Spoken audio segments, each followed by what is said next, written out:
Kalau kita ngomongin jadi jutawan hari ini, apa sih artinya? 1 juta dolar. Iya, itu kayaknya udah jadi patokan kan? Tapi gimana kalau saya bilang, definisi kekayaan, definisi kelangkaan itu sekarang lagi ditulis ulang loh di depan mata kita. Yuk kita bedah bareng-bareng. Nah, ini nih pertanyaan kuncinya. Gimana kalau ternyata ada cara buat masuk ke sebuah klub yang secara statistik jauh lebih eksklusif daripada klub jutawan global? Dan modalnya lebih kecil dari yang Anda bayangin. Kedengarannya mustahil banget kan? Jawabannya ada di sini. Angka yang kelihatannya kecil ini 0,01 Bitcoin. Ya, nilainya hari ini mungkin sekitar seribuan dolar. Tapi angka ini ternyata jadi kunci buat ngerti status kelangkaan yang benar-benar baru. Kok bisa gitu? Nah, ini yang mau kita dalami. Oke, biar kita benar-benar paham kenapa ini penting, kita harus bandingin dulu sama cara-cara lama, cara tradisional buat jadi jutawan. Dan percaya deh, kita bakal nemuin hal-hal yang menarik banget di sana. Udah puluhan tahun, resepnya itu-itu aja kan? Properti dan bisnis. Ini dia nih, dua pilar utama kekayaan tradisional. Katanya sih, paling aman, paling teruji. Tapi pertanyaannya, apa fondasi itu masih sekuat kelihatannya hari ini? Coba, yuk kita uji narasi ini. Kalau kita ukurnya pakai dolar, ceritanya emang meyakinkan banget. Coba lihat grafik ini. Persis kan kayak yang sering kita dengar, harga properti itu ya naik terus. Di Amerika aja, harga rumah rata-rata itu loncat hampir 25% cuma dalam 8 tahun. Kelihatannya kayak investasi yang udah pasti untung ya kan? Tapi sekarang, coba deh lihat apa yang terjadi waktu kita ganti penggarisnya. Lupain dolar dulu sebentar. Kita coba ukur nilai rumah yang sama persis tadi, tapi pakai Bitcoin. Hasilnya, wow, grafiknya langsung jungkir balik 180 derajat. Asetnya sama, rumahnya sama, tapi nilainya malah anjlok parah. Ini benar-benar mengubah cara kita mandang nilai itu sendiri. Dan ini dia angkanya, yang ngerangkum semuanya, minus 88%. Coba deh direnungin sebentar. Artinya, walaupun harga rumah Anda kelihatannya naik dalam dolar, daya belinya buat dapetin aset yang benar-benar langka, kayak Bitcoin, malah hancur lebur. Dan ini bukan cuma soal perbandingan harga loh. Coba kita lihat biaya-biaya tersembunyi ini. Pemerintah terus-terusan cetak uang, yang bikin tiap dolar yang Anda punya jadi makin lemah. Efeknya apa?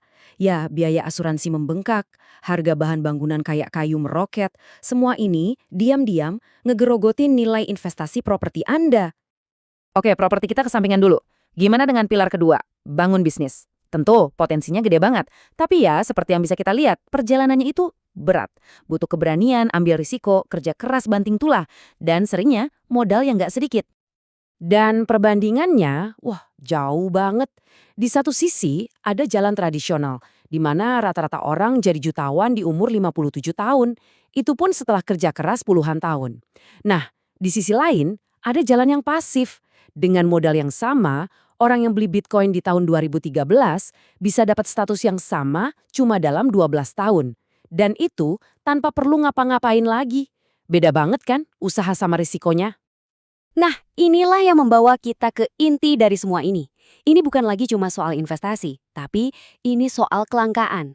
Yuk kita lihat gimana caranya 0,01 Bitcoin ini bisa menempatkan seseorang di sebuah klub yang jauh-jauh lebih eksklusif. Coba deh perhatiin angka-angka ini. Di seluruh dunia, ada sekitar 58 juta orang yang bisa kita sebut jutawan. Tapi, jumlah orang yang punya minimal 0,01 Bitcoin cuma 12,3 juta. Jelas banget kan bedanya? Jadi biar lebih gampang, punya 0,01 Bitcoin hari ini itu secara statistik menempatkan Anda di kelompok yang hampir 5 kali lebih langka daripada jadi seorang jutawan dolar. Ini dia definisi kelangkaan yang benar-benar baru, yang lahir di era digital. Kalau situasi kelangkaan yang sekarang aja udah semenarik ini, apa yang bakal terjadi ke depan bisa jauh lebih dramatis lagi. Kita lagi menuju sesuatu yang namanya supply shock atau guncangan pasokan. Ini fenomena di mana sebuah aset yang jumlahnya benar-benar tetap nggak bisa nambah, ketemu sama gelombang permintaan yang baru dan masif. Nah, ini alasannya. Cuma bakal ada 21 juta Bitcoin. Titik. Nggak bisa lebih. Dari jumlah itu pun, cuma sekitar 18,5 juta yang benar-benar bisa diakses. Kenapa? Karena jutaan lainnya itu diperkirakan udah hilang selamanya. Jumlah pasokan ini mutlak, nggak bisa diubah oleh siapapun. Jadi, di satu sisi, kita punya pasokan yang terbatas, bahkan bisa dibilang menyusut. Nah, di sisi lain, pintu permintaan baru aja kebuka lebar-lebar. Dan yang mulai masuk itu pemain-pemain kelas kakap dengan modal yang nggak ada serinya. Slide ini nunjukin betapa gilanya ketidakseimbangan ini. Gini, setiap minggu cuma ada sekitar 3.000 Bitcoin baru yang ditambang. Sekarang, lihat 3 perusahaan ini aja. Logitech, Vanity Coffee, K-Wave Media. Dana yang mereka kumpulin itu cukup buat nyerap seluruh pasokan Bitcoin baru selama 10 minggu penuh. Dan ingat ya, ini baru 3 perusahaan. Kita bahkan belum ngomongin para raksasa yang lain. Dan permintaannya ini datang dari segala arah. Raksasa-raksasa Wall Street masuk lewat ETF. Udah lebih dari 225 perusahaan publik nyimpen Bitcoin di neraca keuangan mereka. Bahkan ada perusahaan kayak 21 punya Jack Mallers yang misinya cuma satu, beli 1 juta Bitcoin. Ini bukan tren lagi teman-teman. Ini adalah pergeseran fundamental dalam sistem keuangan global.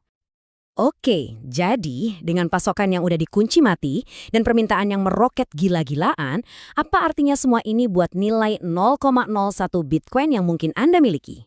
Yuk kita intip beberapa proyeksi dari para ahli di bidang ini. Michael Saylor, salah satu pendukung Bitcoin korporat paling vokal, ngasih kita skenario dasarnya.